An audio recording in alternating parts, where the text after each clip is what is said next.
Hello students, in today's class we are going to learn 7th standard science lesson number 5 that is food safety.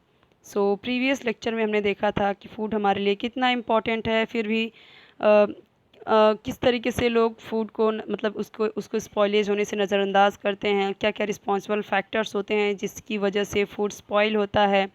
फिर हमने देखा था कि किस तरीके से फूड वेस्ट होता है, दो तरीके से होता है, quantitative wastage of food and qualitative wastage of food. वो सारी चीज़ें हमने देख ली थी। फिर यहाँ पे हमने देखा था कि जो फूड है उसे स्पॉइल होने से कैसे प्रिवेंट किया जा सकता है, कैसे बचाया जा सकता है, तो उसके लिए भी हमने क्या क्या पॉइंट्स है वो हमने देख लिया था। सो आई होप कि आपको सारी चीज़ें समझ में आई होंगी। जिन लोगों ने वीडियो नहीं देखा होगा तो मैं इस वीडियो के नीचे डिस्क्रिप्शन बॉक्स में लिंक दे दूँगी पार्ट 1 वाले वीडियो का, तो आप वहाँ से देख लेना, या फिर आप चैनल के प्लेलिस्ट में जाके देखोगे ना तो आपको सारे वीडियोस मिल जाएंगे। साइंस, ज्योग्राफी, हिंदी, सबका अलग अलग प्लेलिस्ट बनाया हुआ है, तो आप वहाँ पे जाके चेक कर सकते हो। चलिए स्टार्ट करते हैं। स्टार्ट करने से पहले चैनल सब्सक्राइब कर लीजिए, बेल आइकन प्रेस कर लीजिए, और बेल आइकन प्रेस करोगे तो 3 ऑप्शन आते हैं ऑल का, उस पर क्लिक करिएगा। उससे क्या होगा, जब भी नेक्स्ट वीडियो अपलोड करूँगी तो आपको उसका नोटिफिकेशन मिल जाएगा, आप इजीली देख पाओगे। वीडियो को लाइक ज़रूर कर दीजिएगा, फ्रेंड्स साथ भी ज़रूर शेयर कीजिएगा। चलिए देखते हैं नेक्स्ट पॉइंट क्या है, food storage and preservation. Food को स्टोर करना, कैसे अच्छे से स्टोर करना ताकि वो ख़राब ना हो जल्दी, और कैसे उसे प्रिजर्व किया जा सके। स्टोर करना बड़ी बात नहीं है, उसे प्रिजर्व रखना, अच्छे से सुरक्षित रखना बहुत बड़ी बात है। तो कैसे होता है वो सब चलिए देखते हैं। We have learned about various methods of safe storage of food like freezing, drying, boiling, airtight packing, etcetera. तो ये सारी चीज़ें फ्रीज़, आपको पता है ये फ्रीज़ में ये सारी चीज़ें नॉर्मल हैं जो कि आप जानते हो। इसमें थोड़े बहुत नए टर्म आएंगे जो हम पढ़ेंगे अभी। बाकी ये सब चीज़ें, अगर ड्राइंग की बात करें तो आपने देखा होगा कि किस तरीके से लोग जो धनिया की पत्ती होती है उसे सुखा लेते हैं, या फिर छोटे छोटे जो जैसे बहुत सारी सब्जियां होती हैं, जैसे मटर, हरे मटर होते हैं, उसको क्या करते हैं, सुखा देते हैं, तो वो भी सूख के उसे यूज़ करते हैं। आप देखोगे टोमेटो को लोग कट कट करके छोटे छोटे पीस में उसे सुखा देते हैं। वो भी अगर आपने देखा होगा, चिप्स जो होता है उसे छोटे छोटे स्लाइस में कट करके, मतलब स्लाइस में कट करके जो पोटैटो होता है उसे कट करके फिर धूप में 1 हफ्ते तक सुखा देते हैं, तो उसे स्टोरेज करके अच्छे से रख सकते हैं। तो देखिए वो अगर उसे ड्राई कर लिया तो वो सारी चीज़ें क्या हो जाती हैं, अच्छे से वो मतलब काफ़ी टाइम तक प्रिजर्व रहती हैं, ठीक है, क्योंकि उनका जो मॉइस्चर होता है, जो मॉइस्चर कंटेंट होता है वो सूख जाता है, उसकी वजह से वो सही रहते हैं। हमें पता है जो भी हमारे कुछ ऐसे फूड होते हैं, कुछ ऐसे ग्रेन्स होते हैं जिन्हें क्या होता है कि उसमें मॉइस्चर कंटेंट होने की वजह से उसमें फंगस, बैक्टीरिया जल्दी लग जाते हैं, लेकिन जब वो सूख जाते हैं तो फिर उनमें फंगाई या फिर जो भी फंजाई या फिर जो बैक्टीरिया होते हैं उस पर उनका अटैक नहीं हो पाता है, वो सेफ़ रहते हैं। बॉइलिंग तो ये भी आपको पता है, हम देखते हैं कि दूध उबालना, ठीक है, ये तो आप सभी को पता है कि कुछ चीज़ें होती हैं जिसे हम ठंडा करके रखते हैं फ्रीज़ में ताकि वो ख़राब ना हो, और कुछ चीज़ें होती हैं जिसे हम बॉईल करना पड़ता है हमें ताकि वो ख़राब ना हो। एयर टाइट पैकिंग, ये तो आपको पता ही है कि एयर टाइट, बहुत सारी चीज़ें ऐसे होती हैं कि जो हमें खुला नहीं रख सकते, खुला जैसे ही रखते हैं वैसे उसमें फंगस लग जाते हैं, तो हमें उसे एयर टाइट कैन में या फिर कुछ कैनिस्टर वगैरह होता है उसमें रखना होता है ना। तो ये सारी चीज़ें आपको पता है। These different methods prevent the growth of micro organism in food and thereby save the food from spoiling. तो ये कुछ डिफरेंट डिफरेंट मेथड है जो कि प्रिवेंट होता है, जिससे कि जो माइक्रो ऑर्गेनिज्म है उनकी ग्रोथ को रोकता है, ठीक है। तो उनकी जो ग्रोथ है वो नहीं हो पाती, क्योंकि जो माइक्रो ऑर्गेनिज्म है सबसे ज़्यादा वो कहाँ पे होते हैं, जहाँ पे मॉइस्चर होता है, जहाँ पे नमी होती है ना, वहाँ पे वो जल्दी, अभी आप देखोगे बारिश में तो कोई भी चीज़ें होती है ना, आप देखोगे जल्दी उसमें फंगस लग जाते हैं, चाहे फ्रूट्स हो, चाहे वेजिटेबल्स हो, या फिर कुछ भी ऐसा चीज़ें देखोगे तो उसमें फंगस लगने की ज़्यादा पॉसिबिलिटीज़ होती है, जल्दी लगते भी हैं, क्योंकि यहाँ पे क्या होता है, ऐसे सीज़न में अभी बारिश का टाइम चल रहा है तो उसमें बहुत मॉइस्चर बहुत होता है एयर में। तो हमें पता है ये सारी चीज़ें जितने भी माइक्रो ऑर्गेनिज्म है ये सब क्या एयर में ही तो होते हैं ना। अब आपके ब्रेड में फंगस लग गया, रोटी में, तो आप देखोगे कहाँ से आ गए ये, क्योंकि वो हवा में ही था, लेकिन ये क्या है, ये थोड़ा ये मतलब गीला होता है, मॉइस्चर इसमें है, इसके लिए इसमें फंगस लग गए एयर से आके, है ना। तो माइक्रो ऑर्गेनिज्म और कहीं नहीं, हवा में ही होता है, हवा, पानी, मिट्टी, सब इधर क्या होते हैं, इन तीनों जगह पे होते हैं माइक्रो ऑर्गेनिज्म। तो ये माइक्रो ऑर्गेनिज्म की ग्रोथ से क्या होता है, हमारे फूड को बचाते हैं स्पॉइल होने से। Now food protection and food preservation, अब ये दोनों क्या है वो देख लेते हैं। पहले फूड प्रोटेक्शन के बारे में समझते हैं। Prevention of food spoilage by microbial growth and infestation by pest is called food protection. Food protection क्या होता है, जो माइक्रोबियल ग्रोथ होती है, जो मतलब सूक्ष्म जीव होते हैं, जो बहुत छोटे छोटे जीव होते हैं जैसे फंगस, बैक्टीरिया, तो उनसे हम अपने फूड को प्रोटेक्ट करते हैं, और जो पेस्ट छोटे छोटे इंसेक्ट होते हैं, कीड़े वीड़े होते हैं, उनसे उनसे उनसे मतलब इन्फेक्टेड ना हो हमारा फूड, उनसे बचाने का जो प्रोसेस है उसे ही क्या कहते हैं, फूड प्रोटेक्शन। ठीक है, मतलब कि रोकना, ऐसा कुछ आपको मेथड करना है जिससे कि जो माइक्रोबियल ग्रोथ है, जो या फिर जो पेस्ट होते हैं, छोटे छोटे कीड़े होते हैं, इंसेक्ट होते हैं, उनसे इन्फेस्टेशन ना हो जाए, मतलब कि संक्रमण ना फैल जाए फूड में। इन्फेस्टेशन का मतलब क्या होता है, संक्रमण, मतलब कि जो फूड स्पॉइलेज का जो जिसे फंगस लग जाते हैं तो कैसे पूरा फैल जाते हैं ना, तो वही चीज़ की पेस्ट ना लग जाए उसमें, कीड़े ना लग जाए उसमें, या फिर उसमें माइक्रोबियल ग्रोथ ना हो, उससे बचाने का जो प्रोसेस होता है उसी को क्या कहते हैं, फूड प्रोटेक्शन। ना फूड प्रिजर्वेशन क्या है, use of various preservatives to prevent for a long period of time. तो बहुत सारे ऐसे अलग अलग प्रिजर्वेटिव्स यूज़ किए जाते हैं ऐसे माइक्रोबियल को प्रिवेंट करने के लिए, ताकि लंबे समय तक वो फूड चल सके हमारा। Food spoilage due to internal factors is called food preservation. तो यहाँ पे food spoilage due to internal factors, तो मतलब यहाँ पे कि कहने का मतलब ये है, इंटरनल फैक्टर जो होता है, मतलब कि पूरी तरीके से जो फूड हमारा उसे प्रॉपर प्रिजर्व कर सकें, कोई भी उसमें जो फंगस है उसमें ना लग सके, प्रॉपर वो प्रिजर्व रखें, उसे कहीं पे कंटेन में रखें, जो कंटेनर होता है एकदम एयर टाइट कंटेनर उसमें रखें, अच्छे से रखें ताकि वो प्रिजर्व रह सके। ठीक है, तो उसे बोलते हैं फूड प्रिजर्वेशन। तो अलग अलग हम प्रिजर्वेशन मेथड यूज़ करते हैं, प्रोसेस करते हैं, ताकि हमारा जो फूड है वो लॉन्ग टाइम तक चल सके, वो अच्छा रहे। इसी को हम क्या कहते हैं, फूड प्रिजर्वेशन। और फूड स्पॉइलेज ना हो, उसके जो इंटरनल फैक्टर्स हैं वो ख़राब ना हो, इसी को क्या कहते हैं, फूड प्रिजर्वेशन। नेशनल इंस्टीट्यूशन ये क्या है, food and drug administration. This is a government organisation that controls production and distribution of food and drugs by their standardisation. देखिए, ये फूड एंड ड्रग एडमिनिस्ट्रेशन क्या होता है, ये गवर्नमेंट ऑर्गेनाइजेशन है, ठीक है, और ये कंट्रोल करती है, मतलब फूड का डिस्ट्रीब्यूशन और जो ड्रग्स, जो दवाइयाँ होती हैं, ठीक है, ताकि उन्हें प्रिजर्व किया जा सके जो फूड है, वो क्या होता है, उसको वो है गवर्नमेंट ऑर्गेनाइजेशन है। Food safety and standardisation authority of India, वो क्या है, FSSAI। तो ये जो FSSAI है ये क्या है, food safety and standardisation authority of India, इसका फुल फॉर्म है। तो ये क्या करते हैं, ये फूड सेफ्टी का जो मतलब प्रॉपर रह सके, क्या उसमें जो लोग खाना बना रहे हैं, जो कोई जिसे हम देखते हैं अलग अलग फूड प्रोडक्ट बनाते हैं लोग, ठीक है, कोई वेफ़र बना रहा है, कोई मैगी बना रहा है, कोई अलग अलग चीज़ें बना रहा है, तो वो प्रॉपर चीज़ें यूज़ कर रहा है, जो भी रूल्स रेगुलेशन है उसे फॉलो कर रहा है कि नहीं कर रहा है, चीज़ें अच्छे से बना रहा है, कहीं पब्लिक के लिए वो हानिकारक तो नहीं है, वो सब देखने का काम किसका है, FSSAI। तो आप देखोगे किसी भी प्रोडक्ट के पीछे लिखा होता है FSSAI द्वारा, वो मतलब कि उनका वहाँ पे स्टैम्प लगा होता है कि उनके द्वारा ये देखा जांच कर किया जा चुका है, मतलब कि सेफ़ है। ठीक है, तो ये हम देखते हैं, आप देखना कहीं पे भी आपको ये लिखा रहेगा, कोई भी आप प्लास्टिक लोग जैसे जो रैपर रहता है ना, किसी भी जैसे कि जो जैसे बिस्किट हो गया, या फिर जो नमकीन का पैकेट हुआ, या वेफ़र का पैकेट हुआ, उसके पीछे ये लिखा रहता है FSSAI, उसके द्वारा ये जांच किया जा चुका है, मतलब सेफ़ है, आप इसे खा सकते हो। अब देखिए यहाँ पे बहुत सारे मेथड हैं, यहाँ पे हमने क्या देखा, food preservation and food protection. अब क्या क्या उसके मेथड हैं उसे यहाँ पे हमने देखा ना, फ्रीजिंग, एक मिनट, यहाँ पे देखिए हमने देखा था यहाँ पे फ्रीजिंग, ड्राइंग, बॉइलिंग, एयर टाइटिंग, जितने भी फूड स्टोरेज प्रिजर्वेशन, जितने भी यहाँ पे प्रोसेस है उसके बारे में थोड़ा सा देख लेते हैं। पहला जो है फ्रीजिंग, तो इसके बारे में पढ़ लेते हैं। Biological and chemical reactions in food materials are slowed down at low temperature.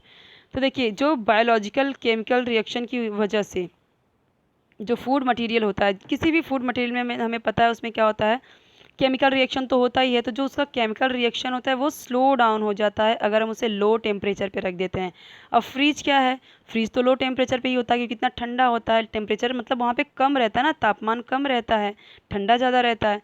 तो इसके लिए जो केमिकल रिएक्शन होता है कोई भी फूड मटेरियल में, वो उसमें क्या हो जाता है, लो हो जाता है। As a result food remains in good condition for a longer duration. इसीलिए जो फूड होता है हमारा, वो क्या होता है, लंबे समय तक अच्छा ही बना रहता है। That is why refrigerators are used in kitchen, इसीलिए तो किचन में यूज़ करते हैं, है ना।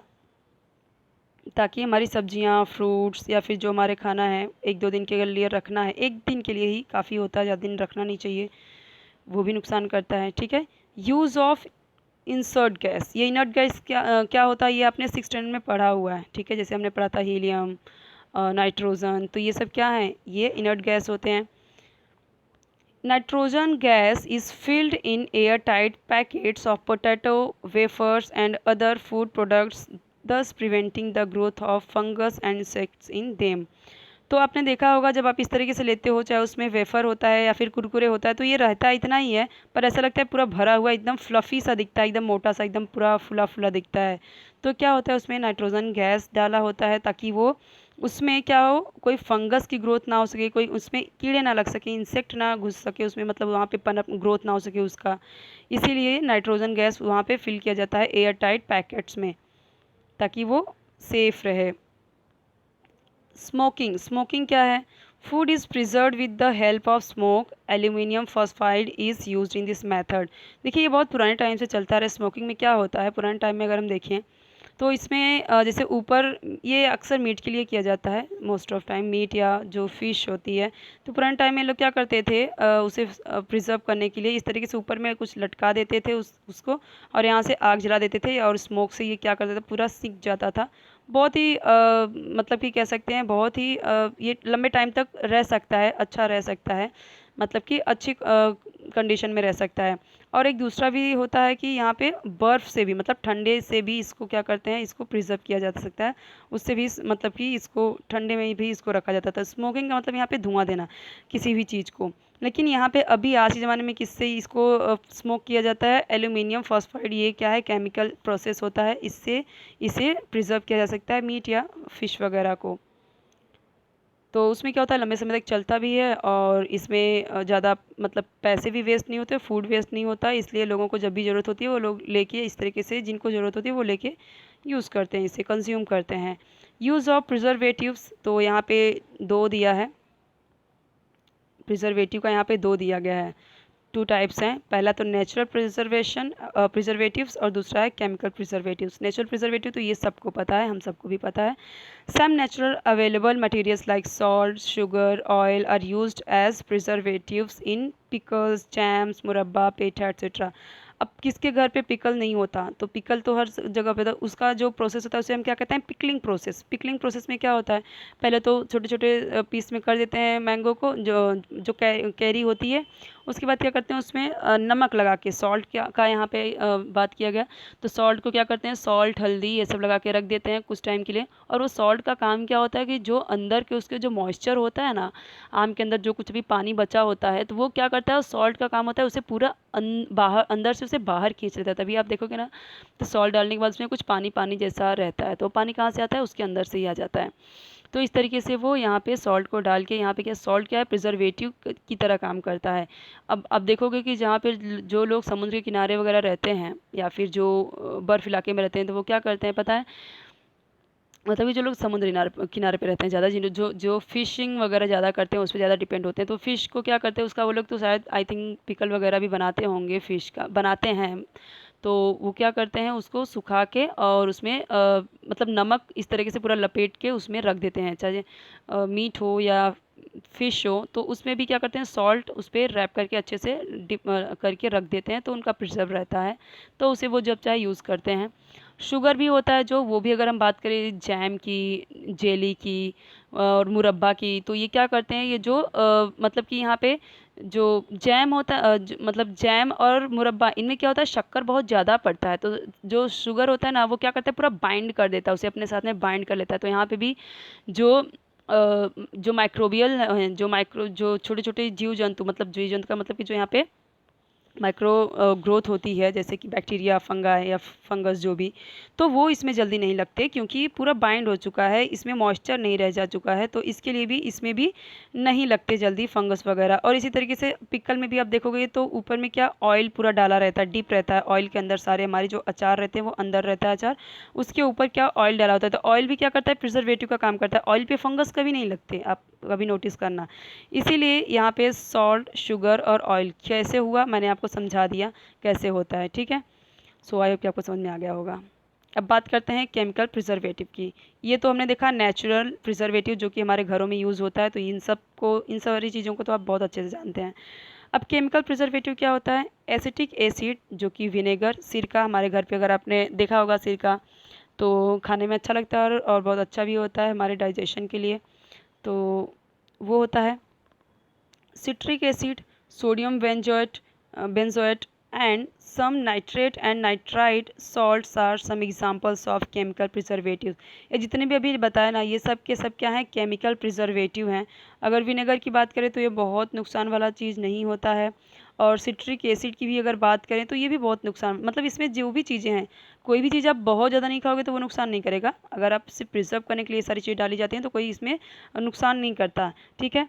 अभी विनेगर क्या है? विनेगर तो हम घर पे बनाते हैं, हम देखते हैं कि उसमें जो भी हम गार्लिक भी डाल देते हैं, कैरी का भी पीस डाल देते हैं उसमें, कटहल जो होता है जैक फ्रूट उसके भी पीसेस डाल देते हैं, मिर्ची डाल देते हैं, तो वो कैसे सालों साल तक वो रखा रहता है, कभी ख़राब नहीं होता जल्दी वो, ठीक है। तो विनेगर ऐसा होता है। और कुछ फ्रूट्स तो ऐसे होते हैं, पता है आपको, कि फ्रूट्स को ऐसे डाल दिया जाता है और उसमें क्या होता है कि हम उसमें नमक वगैरह डाल देते हैं, और फिर बाद में क्या होता है कि वो उसमें पानी आ जाता है इस तरीके से, और उसमें फ्रूट्स रहते हैं प्रॉपरली। तो सिट्रिक एसिड मतलब कि फ्रूट्स के अंदर भी तो एसिड होता है ना, सिट्रिक एसिड होता है उसमें, तो वो क्या करते हैं उसमें वो मतलब कि सेफ़ रहते हैं, प्रिजर्व रहते हैं। और ये सब क्या है? अलग अलग ये जितने भी अभी हैं, सोडियम चाहे बेंजोएट हो, चाहे नाइट्रेट, नाइट्राइट, सिट्रिक एसिड, ये सब एक केमिकल हैं और ये भी प्रिजर्वेटिव का काम करते हैं। They are used in sauces, जो चटनी होती है, जेली, जैम, इनमें भी यूज़ होती हैं। And in packs ready in to cook vegetables and ready to eat foods. और जितने भी आप देखोगे मार्केट में मिलते हैं खाना बहुत टाइम का रखा हुआ, तो अभी हम बनाते हैं तो एक दो दिन में ख़राब हो जाता है, तो मार्केट का क्यों नहीं ख़राब होता है? क्योंकि उनमें ये सारे प्रिजर्वेटिव डाले जाते हैं। तो ज़्यादा यूज़ करते हैं तो नुकसान करता है, पर कभी कभी यूज़ करते हैं तो नुकसान नहीं करता। अब रोज़ आप बाहर के ही खाना खाओगे तो बार बार आप प्रिजर्वेटिव वाले खाने खा रहे हो तो वो सही नहीं होता, कभी कभार के लिए ठीक है। These preservatives keep the food safe for a long duration, तो काफ़ी टाइम के लिए ये सुरक्षित रहता है। और होता क्या है कि इससे हमारा जो खाना है वो ख़राब नहीं होता है, और दूसरी चीज़ कि यहाँ पे पैसे का भी वेस्ट नहीं होता और फूड भी वेस्ट नहीं किया जाता है, ठीक है। तो ज़्यादा मात्रा में ना डालें तो अच्छी बात है, और जितने भी मतलब अच्छी क्वालिटी के होते हैं चीज़ें प्रिजर्वेटिव, उन्हें ही यूज़ करना चाहिए और उससे ही यूज़ किया जाता है।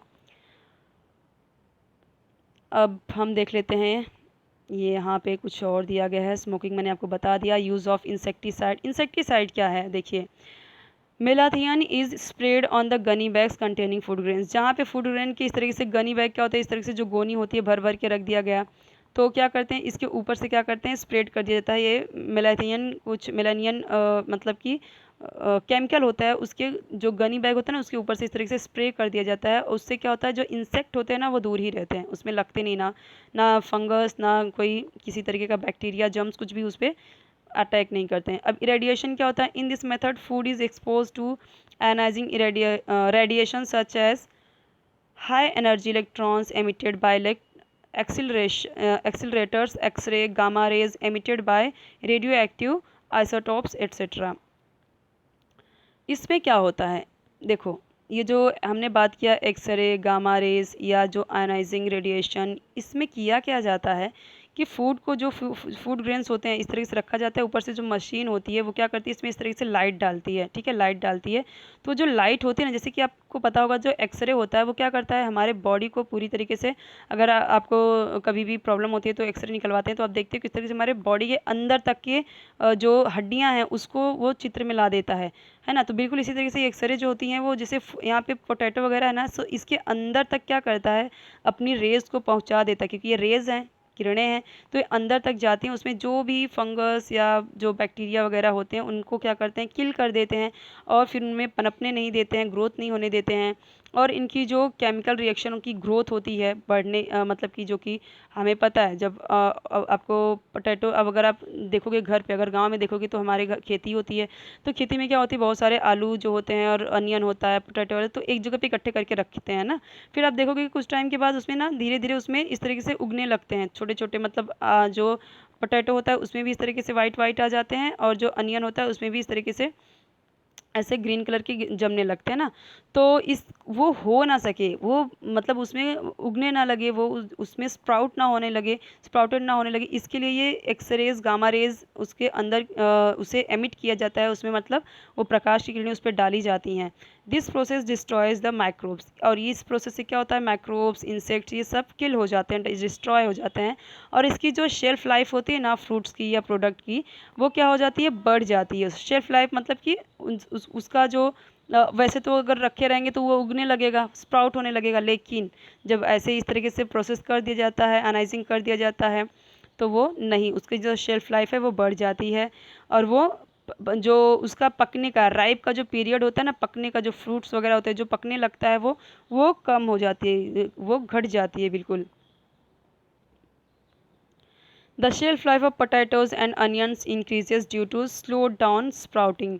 तो जो शेल्फ लाइफ है पोटैटो की, अनियन की, वो जो मतलब कि शेल्फ लाइफ मतलब कि वो काफ़ी लंबे समय तक चलता है, फिर वो मतलब जो उसकी स्प्राउटिंग की जो प्रोसेस है वो स्लो डाउन हो जाती है, धीरे धीरे हो जाती है, नहीं तो वो तो जम जाए, वहीं पे उग जाए। ठीक है, चलो अब हम यहाँ पे बात करते हैं पैस्चराइजेशन। ये क्या होता है? This method involves heating the milk और other similar food stuff up to certain temperature, example milk at 80 degree Celsius for 15 minutes and cooling it quickly. अच्छा, इसमें क्या होता है, देखो ये आपको पता ही होगा कि जैसे आप अमूल दूध लाते होगे या नागौरी दूध, बहुत सारे मतलब अलग अलग नाम है ना, तो अमूल तो सबको पता है, तो मैं उसी का एग्जांपल लेती हूँ। तो वो जो पैकेट में आता है, इतने टाइम तक रखा जाता है, तो वो ख़राब क्यों नहीं होता? वो इसलिए मतलब आप देखते होंगे कि आजकल मिल्क शेक मिलता है, तो लोग क्या करते हैं, जैसे चाहे ओरियो बिस्किट, उसको क्या करते हैं, मिक्सी में घुमाते हैं और उसमें वो दूध फाड़ते हैं और डाल देते हैं, और जो मिक्सर है घुमा के फिर वो आपको पीने के लिए दे देते हैं। ठीक है, और इसी तरीके से फ्रूट्स, जो फ्रूट शेक होता है वो भी इसी तरीके से बनता है, फ्रूट को और इस तरीके से पैकेट का दूध वो डाल देते हैं। तो क्या हमारे लिए नुकसान नहीं करता? नहीं करता वो, क्योंकि वो पैस्चराइजेशन मतलब पैस्चराइज्ड है वो। तो देखिए, जैसे कि अगर आप देखते हैं कि जब अगर हम कहीं फार्म से लेके आते हैं, फार्मर के जो मतलब तबेले वाले होते हैं, वहाँ से दूध लाते हैं, तो बिना उबाले हम उसको पीते नहीं है। लोग बोलते हैं इसमें जम्स होते हैं, बैक्टीरियाज होते हैं, वैसे नहीं पीना चाहिए। लेकिन पैकेट वाला दूध क्यों पी लेते हैं? क्योंकि वो पैस्चराइज्ड है।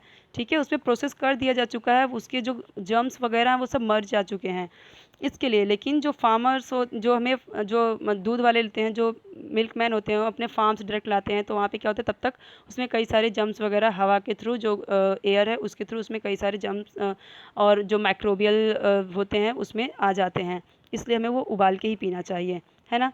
तो लेकिन यहाँ पे क्या होता है, जो पेस्चराइजेशन वाला जो प्रोसेस है, इसके थ्रू आप क्या करते हो, वैसे भी दूध पी सकते हो, कोई नुकसान नहीं करता।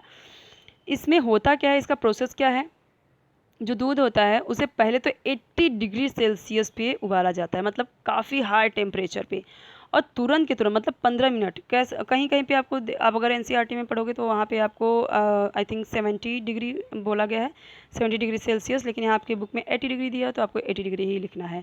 तो 15 से 30 सेकेंड तक उसको खूब मतलब उबाला जाता है।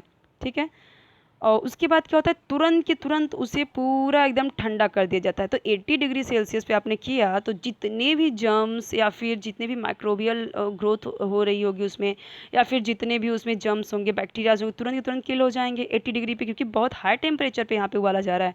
और तुरंत के तुरंत उसे एकदम कूल कर दिया गया है। तो अगर कुछ बच गए होंगे, नहीं मरे होंगे, मान लीजिए 80 डिग्री पे, तब भी कुछ नहीं मरे होंगे, तो अब इतने जल्दी कुछ जम्स ऐसे होंगे कि मान लीजिए उन्हें ठंडा तुरंत मिलते ही कुछ मर जाते हैं, कुछ गर्मी से मर जाते हैं। तो तुरंत के तुरंत कूल कर दिया गया, तो कुछ तो ऐसे मर जाते हैं। तो पहले तो उसे बहुत गर्म किया जाता है, तुरंत के तुरंत 15 मिनट उसे खूब गर्म किया जाता है, और फिर तुरंत के तुरंत उसे एकदम क्विकली उसे कूल कर दिया जाता है, एकदम ठंडा कर दिया जाता है। So this destroys the microbes present in the milk and it keeps for a longer duration. और इससे क्या होता है, जो माइक्रोब्स होते हैं जो प्रेजेंट होते हैं मिल्क में, वो तुरंत ही तुरंत डिस्ट्रॉय हो जाते हैं, और ये लंबे टाइम तक चल सकता है। अब देखिए, जो पैस्चराइजेशन ये प्रोसेस है, ये आया कहाँ से? तो ये आया है, एक ग्रेट साइंटिस्ट हैं, उनका नाम था लुई पास्चर। तो नाम समझ में आ रहा है ना, पैस्चराइजेशन, पास्चर, तो इनके नाम, इनको ऑनर करने के लिए ये प्रोसेस, इसका जो मतलब इसका आइडिया इन्होंने दिया, इसके लिए इन्हें ऑनर करने के लिए उस प्रोसेस का ही नाम रख दिया गया पैस्चराइजेशन इनके नाम पे। So the microbiologist Louis Pasteur developed the technique of preserving the quality of food by raising its temperature to prevent microbial growth in the food. तो इन्होंने बताया, ये टेक्निक बताया फूड की क्वालिटी को प्रिजर्व करने के लिए। तो किस तरीके से पहले उसे टेम्परेचर को बढ़ाना घटाना किस तरीके से, और इसके थ्रू जो माइक्रोबियल ग्रोथ है उनसे प्रिवेंट किया जा सकता है हमारे फूड को। इसीलिए इन्हें ऑनर करने के लिए इस प्रोसेस का नाम रख दिया गया पैस्चराइजेशन। अब देखिए आगे बढ़ते हैं। What is mean by adulteration of food, तो इसका क्या मतलब है, थोड़ा सा ये फटाफट देख लेते हैं। अडल्ट्रेशन ऑफ फूड मैं आपको बताऊं अगर, तो ये होता है मतलब कि मिलावट। अडल्ट्रेशन का मतलब ये होता है मिलावट करना, जैसे अनाज वगैरह में, फूड वगैरह में मिलावट करना, कुछ उससे छेड़छाड़ करना, मतलब कि तो उसकी क्वालिटी से मतलब कि कुछ डिस्टर्ब करना उसकी क्वालिटी को। देखते हैं क्या है ये, फटाफट देख लेते हैं। देखिए इसे आपको कंप्लीट करना है, जैसे कि फूड स्टफ़ यहाँ पे दिया गया है, यहाँ पे अडल्ट्रेंट दिया गया है। तो मिल्क में क्या क्या मिला सकते हैं, तो देखिए मिल्क में तो बहुत कुछ मिलाते हैं आजकल। तो बहुत बार इस तरीके से जब जो इंस्पेक्शन करने वाले होते हैं, जो फूड इंस्पेक्टर वगैरह होते हैं, जब वो करते हैं तो बहुत सारी चीज़ मिलती है। वो लोग यूरिया भी डाल देते हैं, कॉस्टिक सोडा डाल देते हैं, डिटर्जेंट डाल देते हैं, और वाटर तो बहुत पुरानी परंपरा है वो भी डाल देते हैं। तो ये सारी चीज़ें आप लिख सकते हो। रेड चिली पाउडर में यहाँ पे डाला जाता है ब्रिक। ये आपने बहुत बार पढ़ा होगा, नहीं पढ़ा होगा तो अभी आपको सारी चीज़ें पता चल जाएंगी इस लेसन से। तो इसमें ब्रिक जो होता है, ईंटें जो होती है, उसका पाउडर डाला जाता है इसमें, ठीक है, क्योंकि उसी कलर का होता है ना, इसलिए। सीड्स ऑफ पपाया में क्या डाला जाता है, यहाँ पे सीड्स ऑफ पपाया में डाला जाता है मीन्स की सॉरी, यहाँ पे सीड ऑफ पपाया दिया गया, मतलब यहाँ पे अडल्ट्रेशन ही डाल दिया गया। ये किस में डाला जाता है पता है आपको, ब्लैक पेपर जो होता है ना, काली मिर्च, ब्लैक पेपर, सो उसमें डाला जाता है ये, क्योंकि काली मिर्च देखने में कैसी होती है, काली काली ऐसी इस तरीके से, और वैसे ही पपाया का भी होता है, जब सूख जाएगा तो वैसा ही दिखेगा, इसके लिए वो डाल देते हैं उसमें मिक्स करके और बेचते हैं आराम से। आइसक्रीम में क्या क्या डाला जाता है, तो आइसक्रीम देखिए, आइसक्रीम तो वैसे दूध से बनता है और कुछ चॉकलेट वगैरह से बनता है, लेकिन यहाँ पे आइसक्रीम में बहुत कुछ चीज़ें डाल देते हैं, जैसे उसमें जैसे दूध में अलग अलग चीज़ें डालते हैं, वैसे इसमें भी डाल देते हैं, जैसे कि मैदा भी डाल देते हैं, लो क्वालिटी के आटे वगैरह डाल देंगे, और यहाँ पे भी कॉस्ट जो मतलब कि झाग के लिए जो सोडा वगैरह होता है वो डाल देते हैं, तो उससे नुकसान करता है। ठीक है, चलिए आगे बढ़ते हैं। The health of all people, young and old, poor और rich, is endangered by food adulteration. तो सभी लोगों की जो हेल्थ है वो इफ़ेक्ट होती है, मतलब कि चाहे वो छोटे बच्चे हों, ओल्ड पर्सन हो, पुअर या गरीब, जितने भी हो, सबकी जो यहाँ पे हेल्थ है वो खतरे में होती है इस तरीके से अडल्ट्रेशन फूड की वजह से, मिलावट वाले खाने से। Different types of adulterants affect our health in different ways. तो अलग अलग टाइप्स के जो अडल्ट्रेंट्स किए जाते हैं, मिलावट की जाती है, तो अलग अलग तरीके से हमारे हेल्थ पे अफेक्ट भी डालती है, प्रभाव भी डालती है। सम अडल्ट्रेंट्स कॉज एब्डोमिनल डिस्कम्फर्ट और पॉइजनिंग। तो कुछ अडल्ट्रेंट्स तो ऐसे होते हैं, कुछ मिलावट ऐसी होती है जो हमारे पेट की खराबी कर देती है, डिस्कम्फर्ट कर देता है, पूरी तरीके से डिस्टर्ब कर देता है हमारे डाइजेशन सिस्टम को ही, या फिर ये पॉइजनिंग भी हो जाता है कभी कभी। तो मतलब कि बिल्कुल फूड पॉइजनिंग भी हो सकती है पूरा एक तरीके से। while some may affect the functioning of some organs if consumed over a long period of time or even cause cancer। तो देखिए इसमें क्या बोला जा रहा है कि और कभी कभी तो ऐसा होता है कि जो हमारे ऑर्गन्स होते हैं, हमारे बॉडी के पार्ट्स होते हैं अलग अलग, उनके कुछ जो मतलब जो काम करते हैं, तो उनके काम पे भी इफेक्ट डाल सकता है। जैसे कि अगर आप मतलब कि कुछ ऐसे खाना खा रहे हैं, जैसे कि मान लीजिए अभी दूध का ही ले लीजिए, अब उसमें क्या डालते हैं वो लोग, यूरिया डालते हैं, आपको पता है, यूरिया डाल देते हैं, कॉस्टिक सोडा डाल देते हैं, डिटर्जेंट तक डाल देते हैं, जिससे कि लोग कपड़े की मैल हटाने के लिए करते हैं, वो पेट में जाके क्या करेगा अगर वो इस तरीके से। तो उससे क्या होता है, आजकल के ऐसे दूध पीने से कैंसर की जो केसेस हैं वो ज़्यादा बढ़ने में आ रहा है, और ऐसा सुनने में भी आ रहा है, क्योंकि जो लोग होते हैं, वो जो भैंस होती है उसको क्या करते हैं, इंजेक्शन लगा के भी दूध लेते हैं, निकालते हैं, तो उससे क्या होता है, वो इंजेक्शन की वजह से भी हमारे हेल्थ पे बहुत ही बुरा इफेक्ट डालती है। तो लोगों को सोचना चाहिए कि हम लोगों की हेल्थ से खिलवाड़ ना करें, ये हमारे देश से खिलवाड़ होगा, हमारे देश के फ्यूचर से खिलवाड़ होगा, बराबर। तो इसके लिए यहाँ पे इससे हमें बहुत ही मतलब कि यहाँ पे बोला गया है कि कैंसर तक हो सकता है, और सिर्फ कैंसर ही नहीं, बहुत कुछ नुकसान होता है हमारे हेल्थ पे, जैसे कि हमारे किडनी, बहुत कुछ ऐसे खाने, जब लॉन्ग टाइम तक आप ऐसे खाने खाते रहोगे, बाहर के ही वही प्रिजर्वेटिव खाना खाते रहोगे, मिलावट वाली चीज़ें खाते रहेंगे हम, तो वो सामान मतलब कि नॉर्मल है कि हमें ऐसी बीमारियां हो जाएंगी जो हमारे बॉडी पार्ट्स के कुछ काम करना बंद कर देंगे या कुछ नुकसान हो जाएगा, किडनी पे अफेक्ट हो सकता है हमारे, ओके, और यहाँ पे जो इंटेस्टाइन होती है वहाँ पे इफ़ेक्ट कर सकता है इस तरीके से। तो ये सब बहुत हार्मफुल है।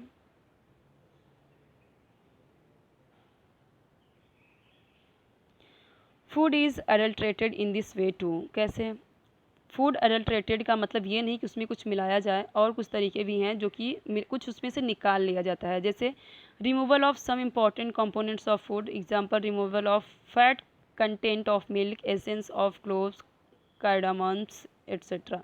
देखिए होता क्या है कि जो कुछ इम्पॉर्टेंट फूड होते हैं जिसमें से जैसे कुछ उसके जो इम्पॉर्टेंट फैक्टर होते हैं, जो कंपोनेंट्स, कुछ इम्पॉर्टेंट जो फैक्टर है उसमें से कंपोनेंट्स ही निकाल लिया जा रहा है, मतलब कुछ प्रोसेसिंग करके जो उसका मिल्क का फैट होता है ना, जिसमें घी रहता है।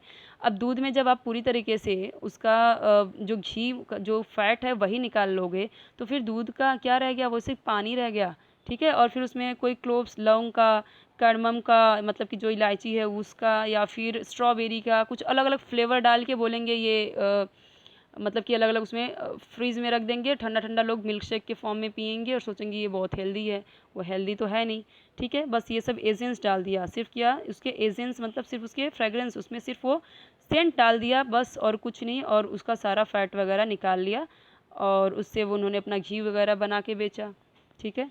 और उससे उससे भी फ़ायदा कमा रहे हैं, और यहाँ पे मिल्क शेक बना के लोगों को बेवकूफ़ भी बना रहे हैं, उससे भी पैसे कमा रहे हैं। Mixing of a low quality इनएडिबल और चीपर मटेरियल और हार्मफुल कलर विद फूड। और क्या करते हैं, जो फूड होता है कोई भी, उसमें क्या करते हैं, लो क्वालिटी का, उसमें इनएडिबल मतलब कोई ना खाने वाली चीज़ें डाल देते हैं, जो कि आप खा भी ना सको, ऐसे कुछ चीज़ें डाल देते हैं, या फिर सस्ते मटेरियल की चीज़ें, या फिर हार्मफुल कलर वगैरह फूड में डाल देते हैं, ठीक है। तो ये सारी चीज़ डाल देते हैं। Mixing of some harmful materials like small stones, और ये भी डाल देते हैं, अब देखते हो स्मॉल स्टोन डाल देंगे, छोटे छोटे एकदम फाइन सैंड डाल देंगे, आयरन फिलिंग्स डाल देंगे, आयरन मतलब छोटे छोटे एकदम आयरन के छोटे छोटे एकदम पतले पतले जो होते हैं आयरन के, वो डाल देते हैं। Urea, Dang of horse, sawdust, ये सब भी, ये सारी चीज़ें भी डाल देते हैं, ठीक है।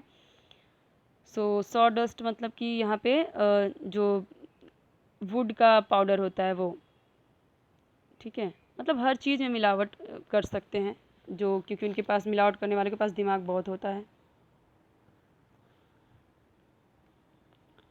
Each one of us should think about what we eat every day and about the nutritive food value and quality of the food we eat. हम सबको ये डेली सोचना चाहिए कि हम क्या खा रहे हैं, ठीक है, हमारे फूड का क्वालिटी क्या है, क्या हम न्यूट्रिटिव वैल्यू उसकी क्या है जो हम खा रहे हैं। तो ये चीज़ें हमें समझनी चाहिए, ध्यान देना चाहिए कि हम क्या खा रहे हैं, क्या नहीं खा रहे हैं, उसमें कितना न्यूट्रिशन हमें मिल रहा है और कितना नुकसान भी कर रहा है हमें, वो सारी चीज़ें हमें देखनी ज़रूरी है। How will you find out if food has been adulterated. देखिए अब यहाँ पे कुछ, यहाँ पे आपको बताया गया है कि कैसे आप आइडेंटिफाई कर सकते हो कि इसमें फूड अडल्ट्रेंट है या नहीं, मतलब अडल्ट्रेटेड है कि नहीं, इसमें मिलाया गया है कि नहीं। तो देखिए दूध है, उसमें क्या मिला सकते हैं वो लोग, वाटर मिला सकते हैं। बाकी की चीज़ें तो सिर्फ और सिर्फ लैब में ही चेक की जा सकती है, जैसे डिटर्जेंट, यूरिया, ये सब अगर मिलाया गया है दूध में वो आप चेक नहीं कर सकते। वाटर का आप ज़रूर चेक कर सकते हो, ठीक है। तो वाटर तो उतना नुकसान भी नहीं करता, लेकिन जो यूरिया, डिटर्जेंट, कॉस्टिक सोडा ये सब डालते हैं तो बहुत नुकसान करता है। तो चलिए देखते हैं, मान लीजिए वाटर मिला गया है तो उसका क्या, कैसे आप पता करोगे। Put a drop of milk on a glass slide and slightly incline it to spread the drop. क्या करना है कि आपको एक ग्लास लेना है, ग्लास के ऊपर, ये मान लीजिए ग्लास है, उसके ऊपर में डाला एक बूंद, और धीरे से उसे क्या करना है, इंक्लाइन करना, टेढ़ा करना है।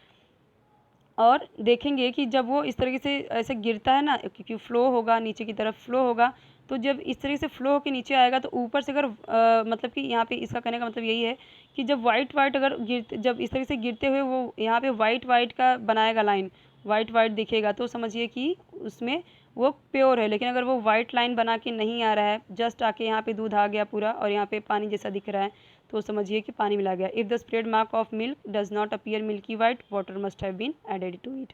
अगर मिल्की वाइट नहीं दिख रहा है इस तरीके से फैला, जब वो दूध ऊपर से आया और नीचे तक, तो अगर ऊपर से ये वाला जो लाइन है यहाँ पे अगर यहाँ से फैल के यहाँ पे आ गया, तो यहाँ पर अगर वाइटिश नहीं है तो समझिए कि वो उसमें पानी मिलाया हुआ है। रेड चिली पाउडर, और उसमें क्या मिलाया जाता है, brick dust. Take a spoon full of chilli powder in a beaker. देखिए बीकर में क्या करना है, आपको 1 चम्मच चिली पाउडर लेना है और उसमें वाटर मतलब कि हाफ बीकर, पूरा हाफ बीकर तक उसे वाटर भर देना है। उसे हिला देना है, स्टीर मतलब हिला देना है। और वैसे ही डिस्टर्ब, बिना उसे डिस्टर्ब किए, हिलाना कुछ नहीं करना है, बस आपको वैसे ही रख देना है।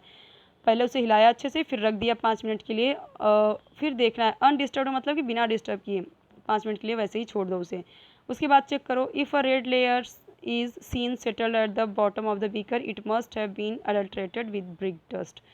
तो अगर मान लीजिए कि इस तरीके से बीकर में नीचे अगर कुछ रेड कलर का एक लेयर दिखाई देता है, तो समझिए कि यहाँ पे क्या है कि जो ब्रिक डस्ट मिलाया गया है। अगर नहीं है तो ब्रिक डस्ट उसमें मिक्स नहीं है।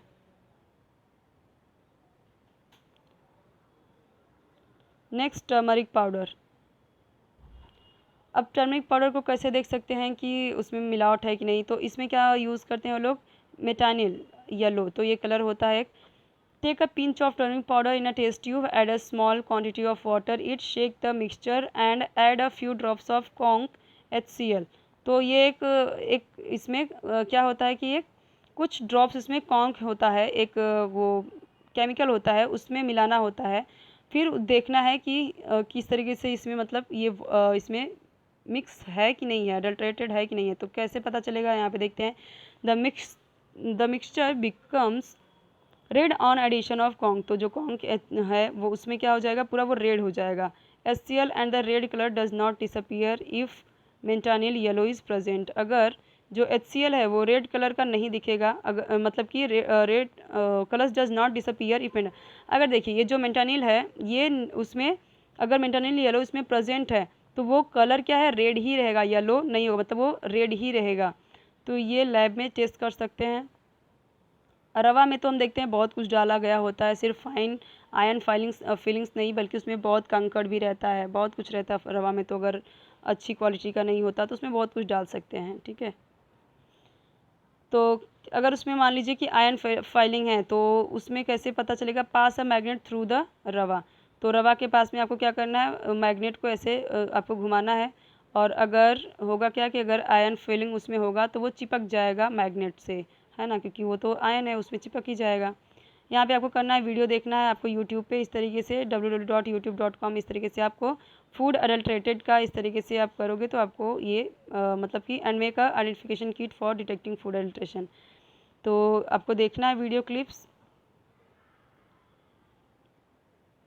Collect books which give more information about food adulteration, read and try to identify food adulteration. तो ये आपको फाइंड आउट करना है। अच्छा, अब देखते हैं कि जो अडल्ट्रेशन करते हैं लोग, उसमें मिलावट करते हैं, उसके लिए क्या कुछ यहाँ पे कुछ वो ऐसे मनमानी कर सकते हैं या उसके लिए कुछ यहाँ पे कानून भी है, कुछ लॉ भी है। तो बिल्कुल है। इन 1954 parliament pass the prevention of food adulteration act. तो 1954 में पार्लियामेंट ने क्या किया, एक एक्ट पास किया, ठीक है, अडल्ट्रेशन एक्ट पास किया, जिससे कि क्या कर सके, जो प्रिवेंशन ऑफ फूड, किस तरीके से रोक लगाई जा सके ये अडल्ट्रेशन का। तो ये पूरा का पूरा क्या है, prevention of food adulteration act, पूरा इसका नाम ही है। It has been amended from time to time and the amendment of 1976 provides for life imprisonment for the person involve in the adulterating food with a harmful substance. पता है कि अब 1954 में आया है ये एक्ट, कौन सा act, prevention of food adulteration act. लेकिन टाइम टू टाइम उसमें कुछ न कुछ चेंजेस, कुछ न कुछ इसमें बदलाव लाते गए, ठीक है। और जब 1976 में जो चेंजेस किया गया, जो अमेंडमेंट आया, उसमें क्या आया कि लाइफ इम्प्रिजनमेंट, मतलब पूरे लाइफ टाइम तक इसे कैद, मतलब कैद किया, मतलब बोलते हैं ना पूरे लाइफ टाइम के लिए जेल हो सकती है अगर ज़्यादा हार्मफुल सब्सटेंस की मिलावट मिली किसी भी फूड प्रोडक्ट में, तो ठीक है। There are clear direction, that food should be properly stored. Packing materials should not endanger the food or medicines, and there should clear and legible information on it about the manufacturing date, expiry date and instruction for storage. तो यहाँ पे बिल्कुल एक clear direction दिया गया है कि जो फूड है वो प्रॉपरली स्टोर किया जाना चाहिए, जो भी बेचे वो प्रॉपर उसे स्टोर किया जाए और प्रॉपर उसे जो उसकी जो पैकिंग मटेरियल है वो जो ख़तरनाक बिल्कुल नहीं होना चाहिए, कुछ भी उसमें ख़तरनाक सब्सटेंसेस नहीं होने चाहिए।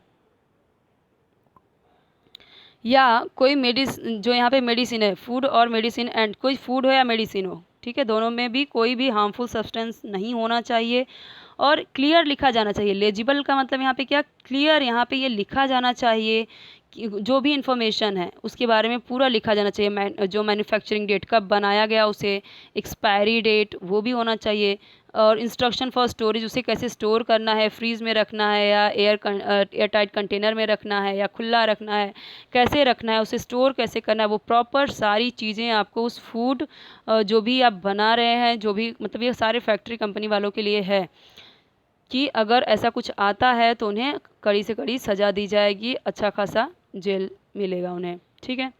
और हम देखते भी हैं कि जब फूड इंस्पेक्टर चेक करते हैं तो लोगों को सज़ा मिलती ही है और होनी भी चाहिए। Always remember some chemicals are injected into fruits to make them more attractive and tasty. ये तो बहुत बार हमने सुना है कि फ्रूट्स में क्या करते हैं, ऊपर से दवा लगाते हैं, इंजेक्शन लगाते हैं, है ना, बहुत बार सुना है।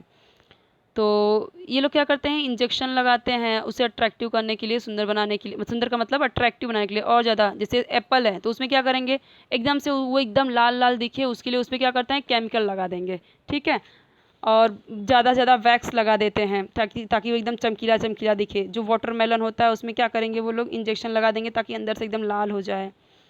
तो इस तरीके से करते हैं। और टमाटो वगैरह पे भी एकदम लाल दिखने के लिए वो लोग क्या यूज़ कर लेते हैं, मतलब कुछ ना कुछ वहाँ पे केमिकल यूज़ करते हैं। तो ये क्या है, यहाँ पे हमारे लिए हार्मफुल है।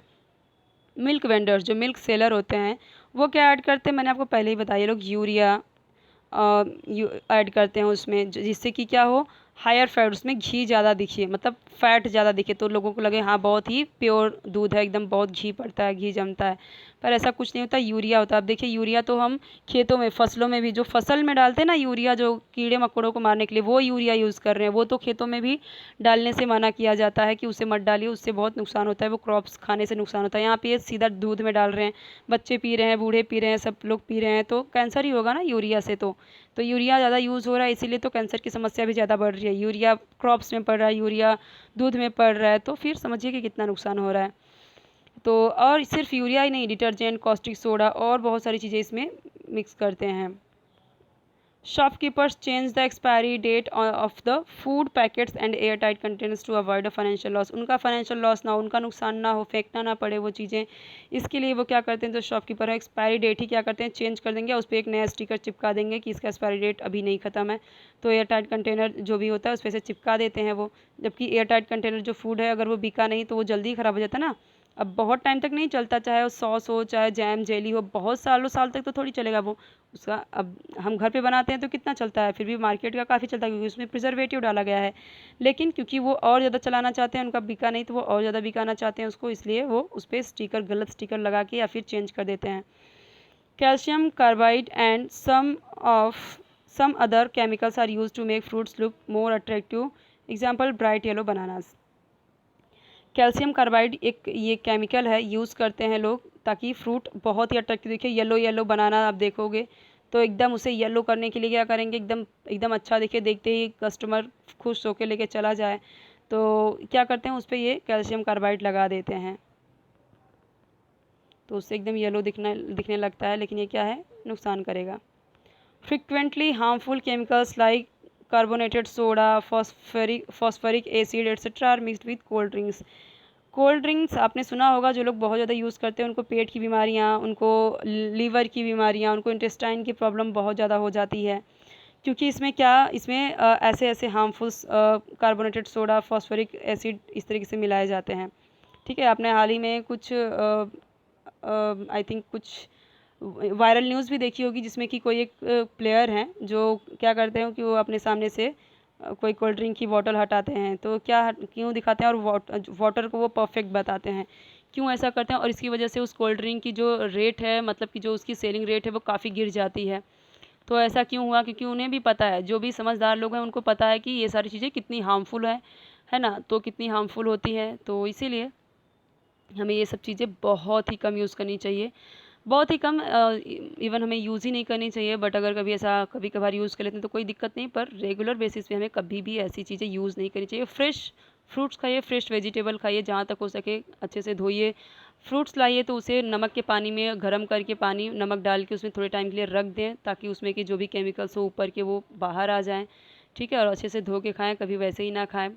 बच्चे लोग वैसे ही फ्रूट्स वगैरह देख के वैसे ही खा लेते हैं, पर ये बिल्कुल गलत है, ठीक है। आई होप कि आपको समझ में आया होगा बच्चों। कोई भी डाउट हो कमेंट सेक्शन में ज़रूर पूछिए। चैनल सब्सक्राइब कर दीजिए, वीडियो लाइक कर दीजिए, फ्रेंड्स के साथ ज़रूर शेयर कीजिए अपने, ताकि उन्हें भी हेल्प मिल जाए। और कोई वीडियो चाहिए, क्वेश्चन आंसर चाहिए, जो भी चाहिए आप यहाँ पे कमेंट कर सकते हो। ओके।